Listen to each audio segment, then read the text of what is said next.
तो finally one piece chapter 11-12 आ चुका है, तो चलो इसे डिटेल में समझते हैं। तो मांगा स्टार्ट होती है यामाटो और किएमोन के पैनल से, जहां पर किएमोन उसे गिफ्ट देके उसे एक फेवर के लिए पूछने वाला है। इसके बाद सीन स्टार्ट होता है एगहेड आइलैंड से, जहां पर मरीन कहते हैं कि सारे मार्क 3 पैसिफिस्टास टेम्परेरी बंद हो चुके हैं, लेकिन रुकना मत, फायरिंग करते रहो, हम एम्परर स्ट्रॉ हेड को भागने नहीं दे सकते।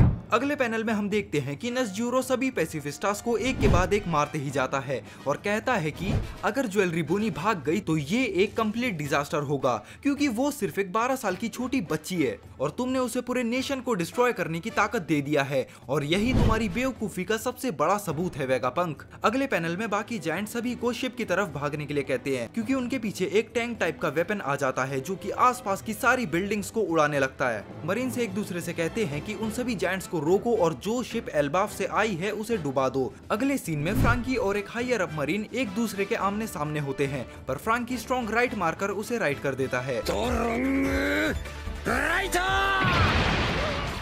वहीं पर बोनी जायंट्स को कहती है कि वो लोग उसके डैड का ध्यान रखे, जिस पर जायंट्स उसे खुश होकर कहते हैं कि ऑफ कोर्स। पर तभी एक हायर अप मरीन बोनी को कहता है, यू स्टूपिड मिजरेबल ब्रैट, हम तुम्हें अपने वॉर मशीन को ले जाने नहीं देंगे। बोनी उसे अपनी पावर से बच्चा बना देती है और कहती है कि मेरे डैड कोई वेपन नहीं है बल्कि एक हीरो है।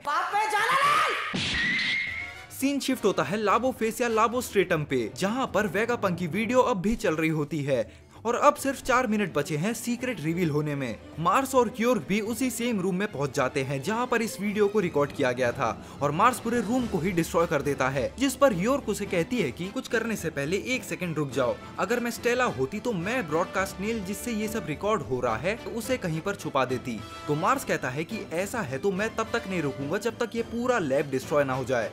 योर्क उसे कहती है कि बस बस बस बस, भाई रुक जा, क्योंकि फर्स्ट फ्लोर में पावर स्टेशन है, सेकंड फ्लोर में वेपन डेवलपमेंट है और थर्ड फ्लोर में हाई प्रेशर गैस सिलेंडर्स हैं, और अगर तुमने इनमें से किसी एक को भी डिस्ट्रॉय कर दिया तो पूरा पंक रिकॉर्ड डिस्ट्रॉय हो जाएगा। ये सुनकर मार्स योर्क को सोल्यूशन सोचने के लिए कहता है, क्योंकि सभी वेगापंक सैटेलाइट एक जैसा ही सोचते हैं। योर्क कहती है कि उसे पता है अब उसे क्या करना है, अब वो और गड़बड़ नहीं करना चाहती है। तभी मार्स कहता है कि वो एक छोटे से लाइफ फॉर्म को सेंस कर सकता है। योर्क कहती है तुम्हारा मतलब ऊपर पंक रिकॉर्ड से? अब ये मत कहना कि उसने वो स्नेल ऊपर छुपाया है।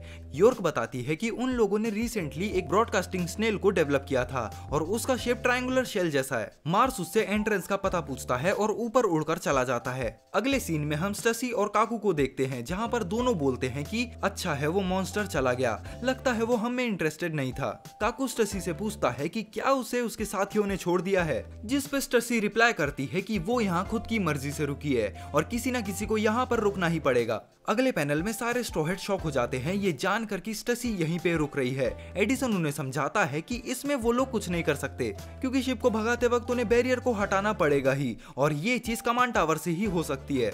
जिस पर नामी बोलती है अगर ऐसी बात है तो वो लोग इस चांस को वेस्ट नहीं होने देंगे। जहां पर रॉबिन कहती है कि पर हम उस डिस्टेंस को कवर कैसे करेंगे जहां पर हमें वेगा 401 रोबोट ले जाने वाला था। इस पर एडिसन कहता है यही तो दिक्कत वाली सिचुएशन है निको रॉबिन, और मेरे कैलकुलेशन और विजडम के अकॉर्डिंग हम 100% गारंटी क्रैश हो जाएंगे। जिसे सुनकर सब कहते हैं ये क्या बात करता है यार। फिर वो सब बोलता है गाइस सुनो, मैंने कूपर डे बस्ट को शिप में भर लिया है और जैसे ही जोरो और बाकी सब मिलेंगे हम सी की तरफ टेक ऑफ कर लेंगे।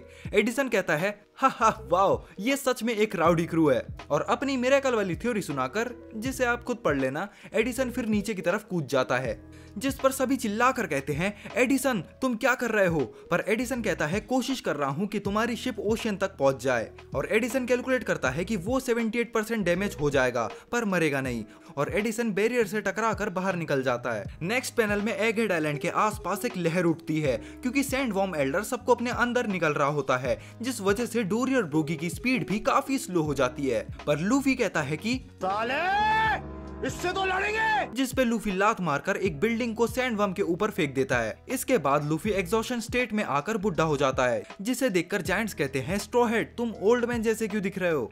लूफी बोलता है कि वो आउट ऑफ फूड और पावर हो चुका है। जायंट्स उसे अपना खाना देते हैं, जिसे खाकर लूफी बैक टू नॉर्मल हो जाता है। पर तभी उनके पीछे सुअर एल्डर आ जाता है, जिसे देख के लूफी गियर 3 में आ जाता है और वो सुअर एल्डर के ऊपर रेड रॉक अटैक मार देता है। पर इससे लूफी का ही हाथ इंजर्ड हो जाता है और सुअर उन्हें घूरने लगता है। फिर हम देखते हैं कि लाबो फेस के बैक एंट्रेंस में स्ट्रॉ हेड की शिप के पास एक क्रिएचर धीरे से ऊपर आ रहा है, जिसे देख के उसॉप की फट जाती है, बिकॉज हम सभी को पता है कि ये किसके चरण है।